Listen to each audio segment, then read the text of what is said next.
Oh bah, mais qu'est-ce qui se passe ici? Oula! Je crois que Jamy a un peu trop forcé sur la bouteille. C'est un gros mort! Je me sens pas très bien. Ça va, Jamy?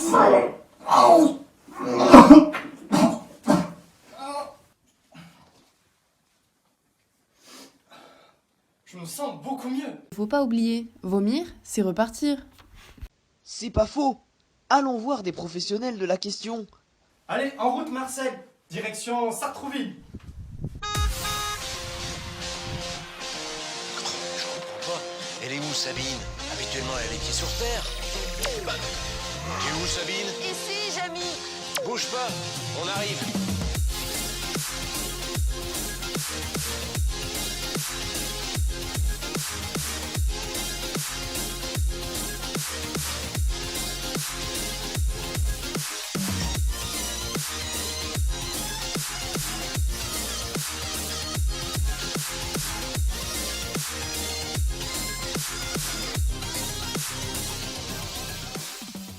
L'élément à l'origine de la grande majorité des vomissements chez les jeunes, ce n'est pas SCH, mais bien la molécule d'éthanol.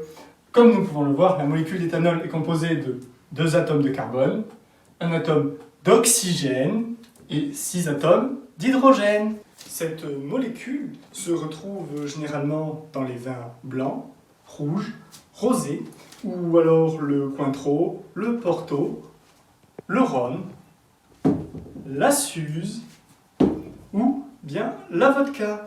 Nous pouvons aussi en trouver dans l'Armagnac et tous les types de bières. Toutes ces délicieuses denrées se retrouvent assemblées lors d'événements appelés soirées cafettes, qui sont malheureusement interdites à cause d'une sombre histoire de virus. Leonardo. Oh, Jamy! Sais-tu que durant toutes les soirées, la consommation d'alcool se pratique? Mais la majorité des participants ignorent tout de l'art subtil d'être rabat. Certains orchidoclastes vont même jusqu'à prétendre qu'il faut modérer sa consommation. Nous sommes en compagnie du champion olympique en endurance au shot. Comment décrirez-vous votre sport? C'est de la haute voltige, tout simplement, et puis la gueule de bois le lendemain et tout, c'est voilà. Le cerveau, c'est un vrai muscle, il a travaillé et tout, c'est du gros taf, quoi. Mais comment peut-on atteindre un tel niveau? Quels sont vos secrets? La clé du succès, c'est avant tout beaucoup d'entraînement, il faut être régulier. Mais en ce moment, les gars, je vous cache pas que c'est chaud, mais je ferai tout pour représenter l'ENSAT l'année prochaine, internationale. Et quels conseils pouvez-vous donner à ceux qui débutent dans ce sport? Eh bien, très bonne question, mais moi je pense que dans tous les sports, il faut y aller crescendo, progressivement, voilà, les gars, commencez par de la bière, tout doucement. Une erreur à ne pas commettre, c'est de vomir très tard. Vomissez toutes les demi-heures, c'est très simple. Une fois que vous aurez un rythme de toutes les demi-heures, vous serez vraiment un réel compétiteur dans ces disciplines, tout simplement. Et je pense que les avantages du vomi ne sont plus approuvés pour la santé. Regardez, je suis en excellente forme tous les jours et je n'ai aucun problème de santé. Et vous êtes-vous déjà dopé en vous mettant des doigts dans la bouche? Jamais de ma vie je me doperai, c'est hors de question parce que faut savoir que déjà mon vomi en fait il est tellement puissant, genre il a la puissance d'un torrent, ça jaillit tout seul en fait, donc le dopage c'est pour les faibles quoi. Mais dis-moi, Jamy, comment le vomi d'alcool agit-il sur le corps humain? C'est très simple, Fred. Lors du vomissement, la position adoptée par l'athlète va permettre une torsion des lombaires. Cette position, au-dessus d'une cuvette de toilette, va permettre une contraction importante à la fois des dorsaux et des trapèzes. Cela va donc permettre de muscler convivialement le sportif de haut niveau. Lors de la remontée du suc gastrique le long de l'œsophage, nous allons avoir un vomi. La remontée des sucs gastriques va provoquer de puissantes contractions abdominales, équivalentes à plusieurs heures d'abdos. Et oui.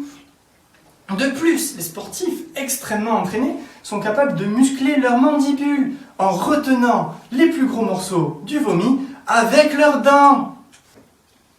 Comme on peut le voir sur ce pictogramme, la consommation d'alcool ainsi que le vomissement en soirée permettent de lutter activement contre l'obésité.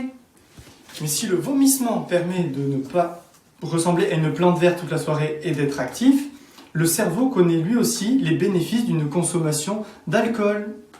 Alors Sabine, où en est la recherche actuellement? Me voici en compagnie de la chercheure Ngapet dans l'hôpital Pasteur, qui est un lieu pionnier dans l'étude des bienfaits du vomissement sur le cerveau. Professeur, pourquoi m'avoir emmené dans cette salle de contrôle d'IRM?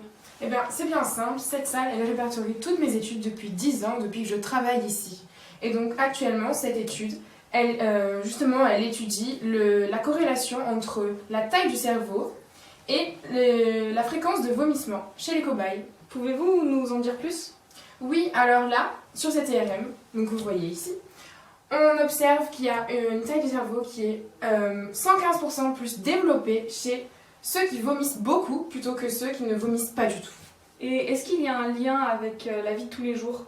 Oui, on a réalisé des tests de personnalité justement et on a observé que ceux qui vomissaient beaucoup, ils étaient plus calmes, ils avaient plus confiance en eux, ils étaient beaucoup moins stressés et donc moins de crises d'anxiété.